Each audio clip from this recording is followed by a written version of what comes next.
क्या आप जानते हैं कि भारत का इतिहास सिर्फ राजाओं और युद्धों की कहानी नहीं है, बल्कि यह हमारी सभ्यता, संस्कृति और आजादी के संघर्ष की गाथा भी है। आज हम आपको सुनाएंगे 1206 ईस्वी से लेकर 1947 तक की वो ऐतिहासिक यात्रा जिसने भारत को गुलामी से आजादी तक पहुंचाया। 1206 में कुतुबुद्दीन ऐबक ने गुलाम वंश की नींव रखी। वह दिल्ली सल्तनत का पहला सुल्तान बना। उसने कुतुब मीनार की शुरुआत की। उसके बाद इल्तुतमिश आया, जिसने सल्तनत को मजबूत किया और दिल्ली को राजधानी बनाया। बलबन ने कठोर कानून और मजबूत प्रशासन दिया। यह दौर दिल्ली सल्तनत की बुनियाद का समय था। 1290 में खिलजी वंश सत्ता में आया।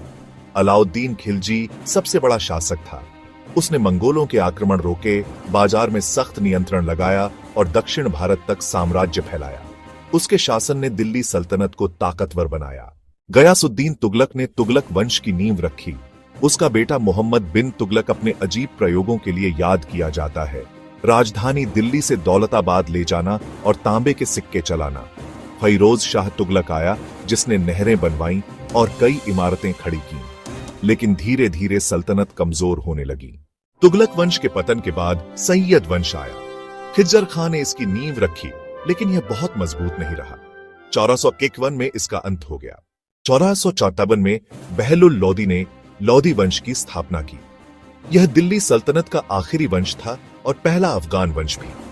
सिकंदर लोदी ने प्रशासन और कृषि सुधार किए, लेकिन आखिरी सुल्तान इब्राहिम लोदी कमजोर साबित हुआ। 1522 की पहली पानीपत की लड़ाई में बाबर ने उसे हराया और सल्तनत का अंत हुआ। इसके साथ ही मुगल साम्राज्य की शुरुआत हुई। बाबर ने 1535 में मुगल साम्राज्य शुरू किया। उसका पोता अकबर महान शासक बना, जिसने धार्मिक सहिष्णुता और प्रशासनिक सुधार किए। जहांगीर कला का प्रेमी था। शाहजहां ने ताजमहल बनवाया। औरंगजेब ने साम्राज्य को सबसे बड़ा बनाया, लेकिन उसकी नीतियों से साम्राज्य कमजोर हुआ।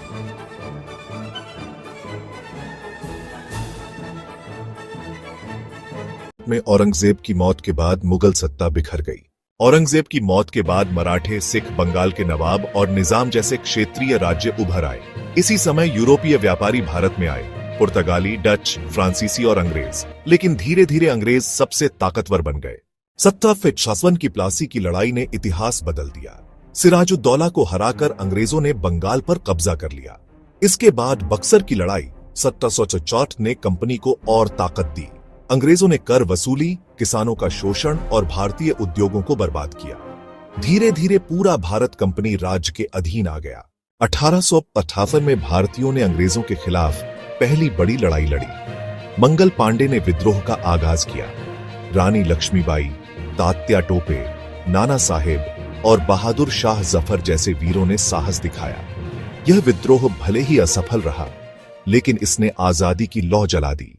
1858 से भारत सीधे ब्रिटिश सरकार के अधीन आ गया। 1885 में भारतीय राष्ट्रीय कांग्रेस बनी।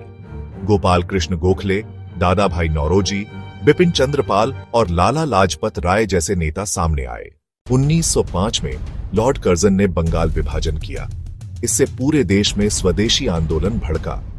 लोगों ने विदेशी कपड़े जलाए और भारतीय उद्योगों को बढ़ावा दिया। 1915 में गांधी जी दक्षिण अफ्रीका से लौटे। उन्होंने चंपारण सत्याग्रह, असहयोग आंदोलन, नमक सत्याग्रह और भारत छोड़ो आंदोलन का नेतृत्व किया। उनकी अहिंसा और सत्याग्रह ने जनता को एकजुट किया। इस दौर में भगत सिंह, चंद्रशेखर आजाद, रामप्रसाद बिस्मिल और सुभाष चंद्र बोस जैसे क्रांतिकारी भी उभरे। इनके बलिदान ने युवाओं को आजादी के लिए प्रेरित किया। दूसरे विश्व युद्ध के बाद अंग्रेज कमजोर हो गए। भारत छोड़ो आंदोलन और आजाद हिंद फौज के संघर्ष ने अंग्रेजों को भारत छोड़ने पर मजबूर कर दिया। 15 अगस्त 1943 को भारत आजाद हुआ। पंडित नेहरू ने लाल किले से तिरंगा फहराया और कहा, आधी रात को जब दुनिया सो रही होगी, भारत जीवन और स्वतंत्रता के लिए जागेगा। और हाँ, ऐसी ही इंटरेस्टिंग हिस्ट्री को वीडियो वर्जन में देखने के लिए स्टार क्लब बायो को लाइक, सब्सक्राइब और शेयर करना बिल्कुल न भूलें।